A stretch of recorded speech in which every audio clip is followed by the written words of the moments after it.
araw guys. Yan. Umuulan na sa Saudi. Umuulan na sa Saudi. Yan, nagpapalit na kasi ng klima.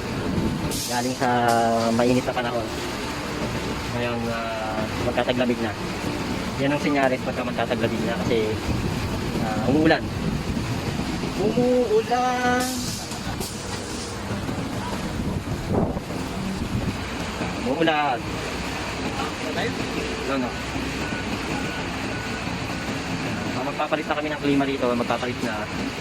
Yan ang mga sinyales. Umuulan. Galing kami sa tag-init ngayon. Magtataglamig na. Yan, taas.